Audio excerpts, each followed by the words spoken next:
Hello everybody, welcome to number 27. I'm Jack and I'm here to give you a great update on my Pantera project. I'm hoping to be able to get it up and running before the summer. And some amazing news, the engine is done and is back.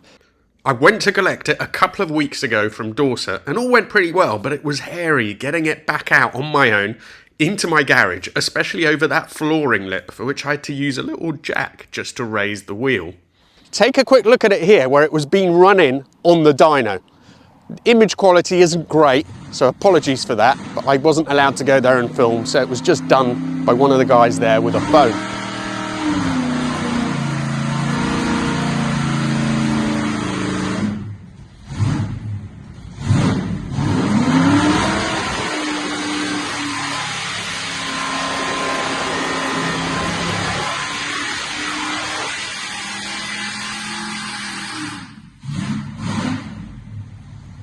Now it's putting out 420 horsepower, but more importantly, just look at that torque curve. It's exactly what I wanted. So big thanks to Derek and Thomas at Hilltop Services who did this build for me. Let's head back to the car now and I'll give you an update on everything else that's been going on in the meantime. We'll start with the front of the car and work our way back. So the first thing that I've done since the last episode was I've updated these brake lines. I'd already sort of finished them, I thought, but this one here, I had it going out at the front there. I didn't like the way it looked. I think it looked untidy. Plus, if I want to use this area for storage, I need to have that line tucked as far back as possible. So I redid that. It looks a lot neater. The other thing is the wiring loom here. I've cleaned up, tidied up, started to work out what goes where, connected it up to the brake switch. Then the clutch master cylinder that came with the car was actually wrong. When John was here, he measured it up. I wouldn't even have bothered. Lucky he was here. He measured it up and it's a 22 mil, whereas it needed to be a 19 mil.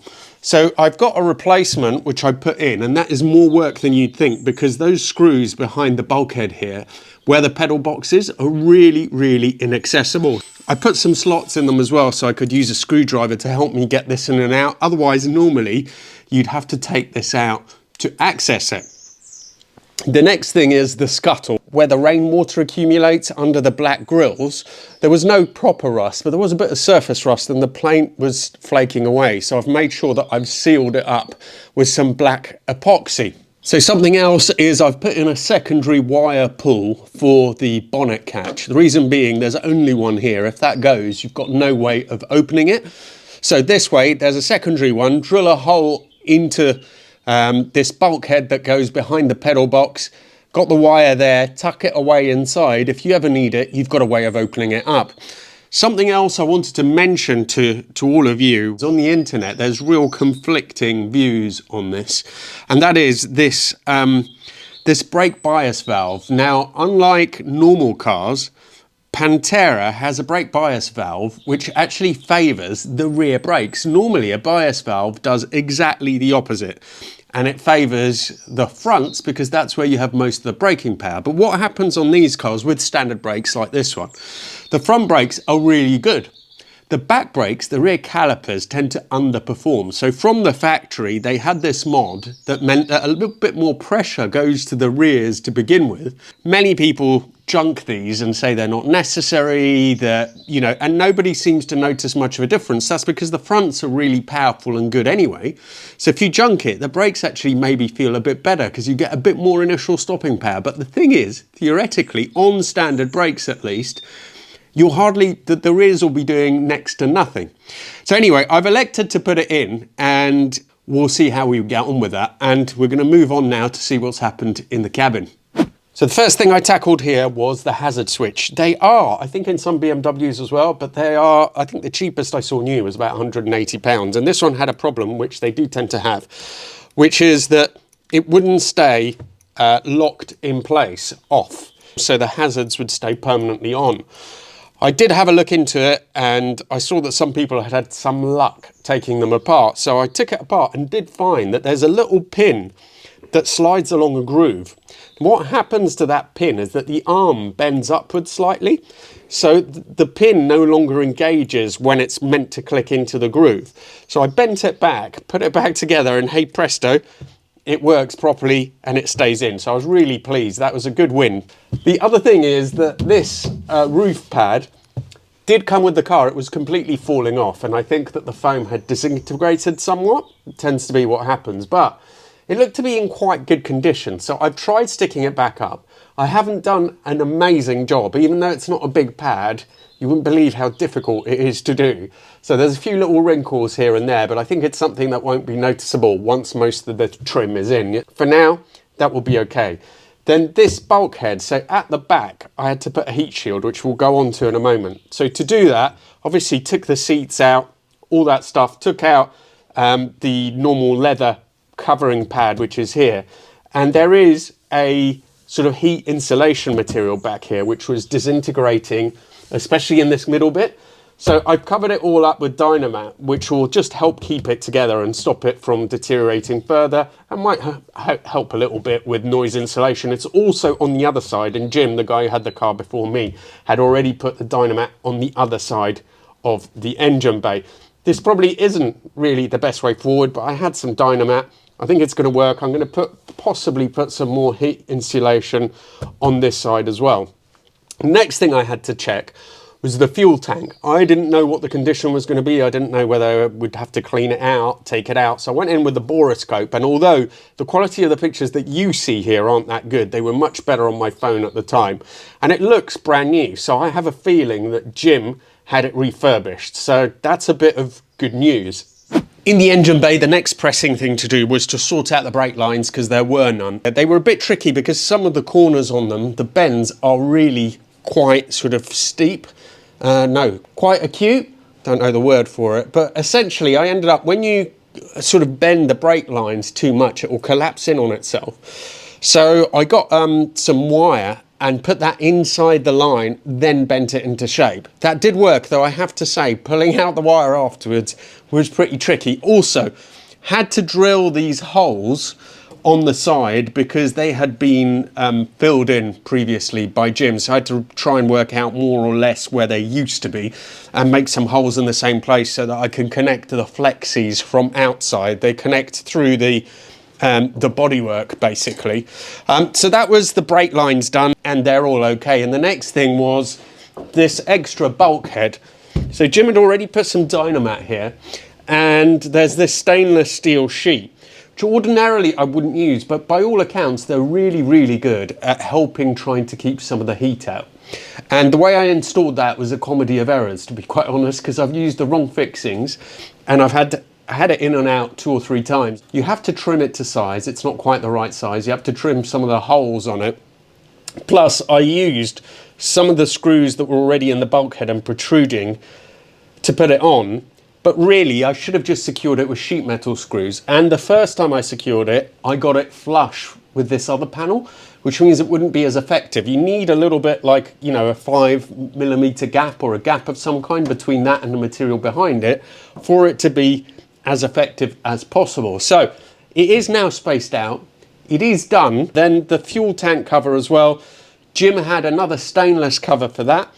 But I had a look and I had so much problems with fitting this, I've decided not to put it on. It sits on top, but he'd already taken off these brackets in preparations for putting this extra cover on top of that. But I've just cleaned this up, cleaned these brackets up, riveted the back in, and now the fuel tank cover is there. Something else that has come up while I was looking at this was, so the engine has been built without the gear to move the a mechanical fuel pump, so I have to use electric. And I've just found out on these it's a bit more complicated than you think. The one that I would maybe be using would be a holly blue or a red, but they are extremely noisy, but they have the right pressure and the right flow for 420 horsepower for this engine. Don't need to use a regulator with a carb because they're 7 psi, which the carb works with. So a facet is quieter, but a facet red top I think is only supposed to do up to 250 horsepower, so I don't think it'd be powerful enough for this. Plus, normally the pickup is at the top here. If you're using an electric fuel pump, they're not good at sucking in and priming themselves, so normally you have to have the fuel coming out under pressure. So it has to be lower than the fuel tank so that it primes the pump and you make sure you don't damage it. And there is a drain which maybe I could use, but it's a really weird measurement. It's a 17 mil, the bolt that is in there. And it's a weird 17 mil, but it's a weird American thread as well. Is it 18 or something? So I don't know if I could even find something like that. I definitely don't want to retap it. Anyway, I think I'm going to end up going for an Edelbrock pump, which is a bit, it's the right pressure and it's a bit quieter. And I'll mount it somewhere on the chassis here. I haven't decided where yet, but that's just been another big learning experience. Next thing is to sort out the jumble, the horrible state of the wiring loom at the back of the car. So this is the rearmost bit of wiring loom that goes to the lights and other bits like that. So this has all been cleaned up already. I've sort of put tape around some of the joins. There was bits of wire which were cracking. The wires themselves are fine, but the sheath covering it, maybe protecting it from heat or whatever, goes very brittle. So I've had to just take that all off, wires like this, which will then be covered with some heat shrink. And again, I've been trying to work out what goes where, because a couple of the wires I knew, but everything else, I don't really have a clue where it goes or what it does. So luckily I have the diagram here. And although I am terrible with electrics, very slowly, I've been going through it, labeling it up and cleaning things. So I'm going to carry on doing that. In the meantime, we'll shoot back and see how it goes with mating the engine to the gearbox. The first job is to fit the pilot bearing. This is where the gearbox input shaft is supported in the engine. It's a phosphor bronze bush and I'd left it soaking in oil overnight. Next, the clutch basket goes in, and before the bolts are torqued up, the clutch plate has to be centered using this tool.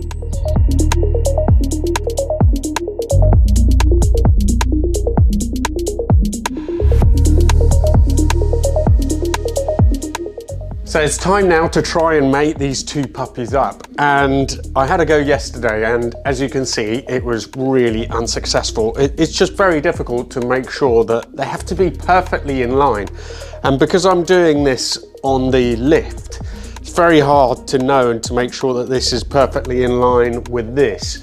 But I do need it, I'm on my own, so I do need it on the trolley. Otherwise it's going to be really hard maneuvering this gearbox about.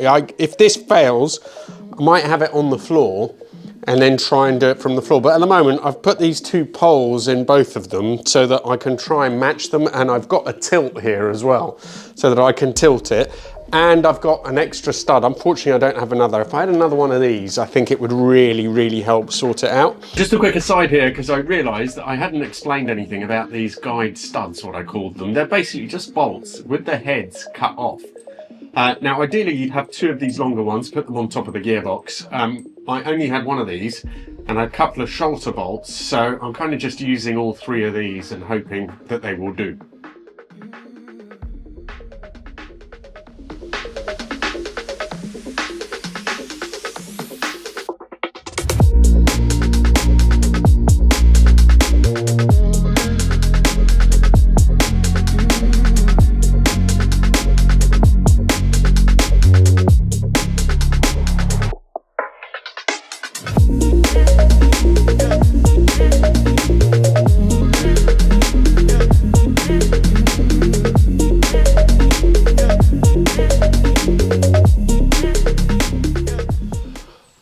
Well, that was unsuccessful again, so I've lined it up and we'll give it another go.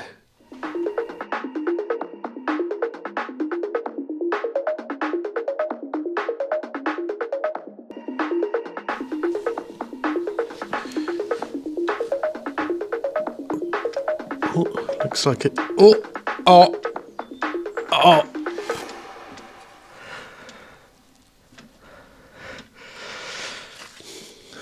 I think it has snicked in. Oh, I am so pleased. Oh, wow, it's gone. That is amazing. I am so chuffed with that. Wow, that is in.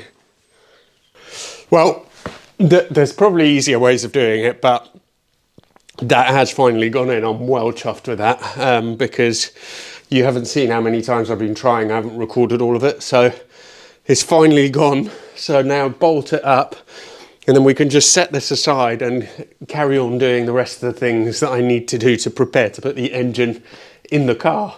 There are just so many small but time-consuming little jobs, and this is one of them. So this is the washer bottle, and the strap, which I assume at some point, well, it looks like leather, but I think it must have been elasticated, had just completely stretched out of place. So I've got some more leather. I want to make another strap. And first of all, going to have to like pop out these rivets and then measure it up, cut the strap, see if we can make it look good. So we'll have a go at that now.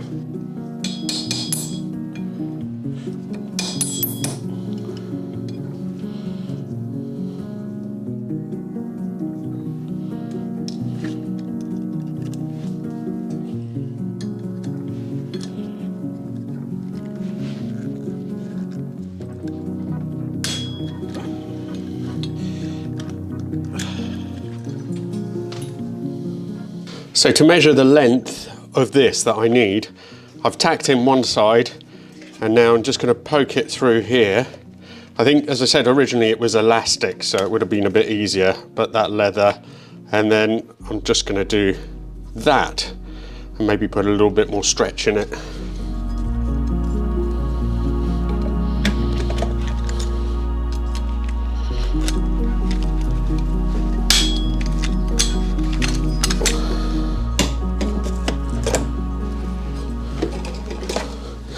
And now it's going to be too loose. Let's see. Or too tight. No, no. Wow.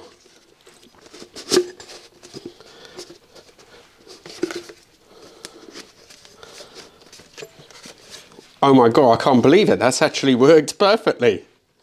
Made some progress with the wiring. I have found where all these go. I'm pretty confident I've got it all right. They're all labeled.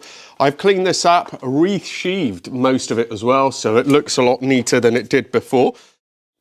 Taking a little bit of a break to try and work out what on earth was going on with the seatbelt. So these were mounted in the car. I took them out yesterday, and it seems that Jim had some kind of, I think it's a three belt setup, like a sort of semi-racing thing with these odd, I think quite old-fashioned fastenings, and I didn't want that. I wanted the original belts. Luckily, all these bits came with the car, but I couldn't understand why they had been cut.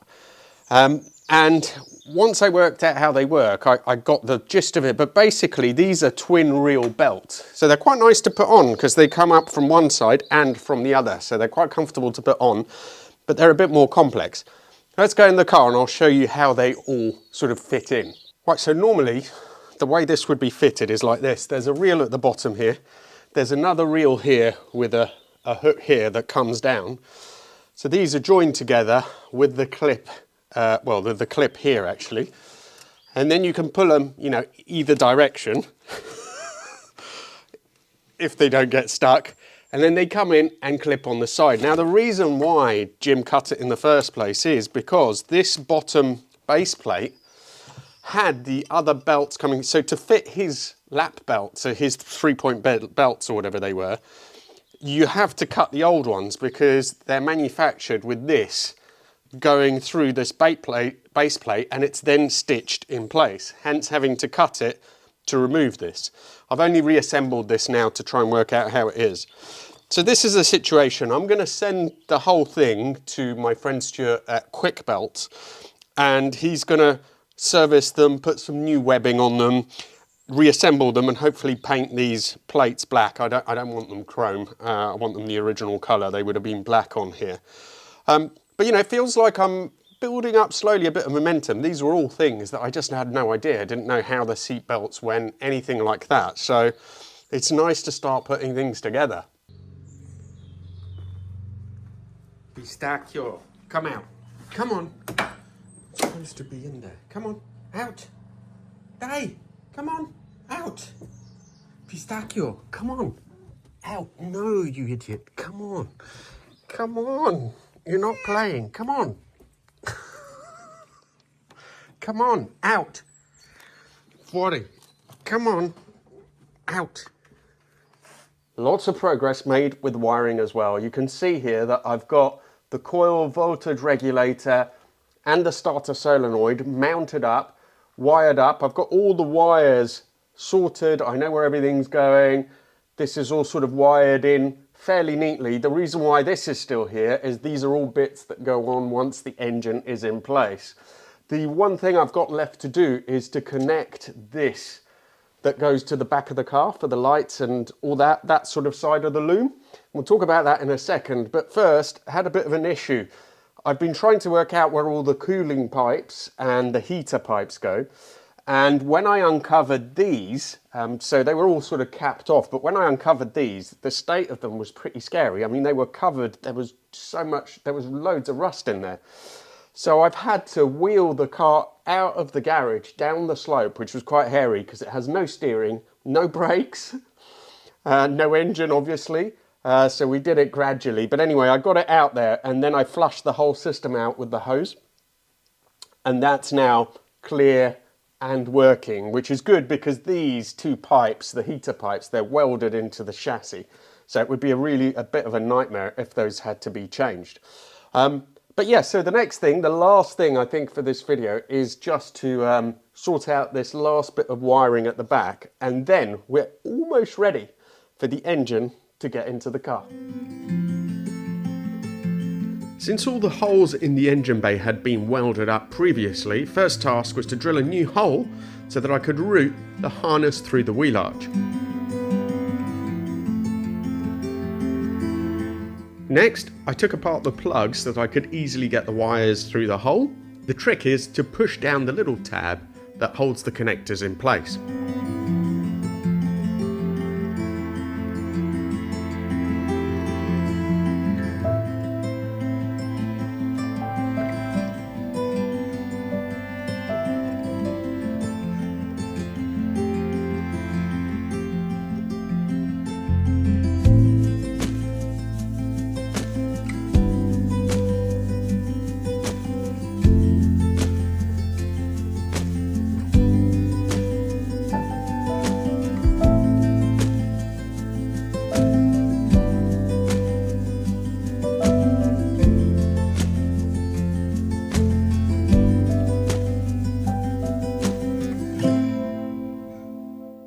So the loom in the engine bay is done. Rear lights, number plate, the whole lot really, and the engine stuff as well. So it feels like we've hit a little bit of a milestone. In the next episode, we'll be putting the engine in and doing lots more odds and ends. But I think 2 more videos and it will be running. So massively looking forward to that, and hopefully it will be before summer.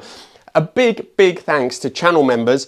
You get to see this video. You get an advance preview of a few days before it goes on general release. It's just my way of thanking you for your support. Thanks again to all of you for watching, and I really look forward to seeing you for the next one.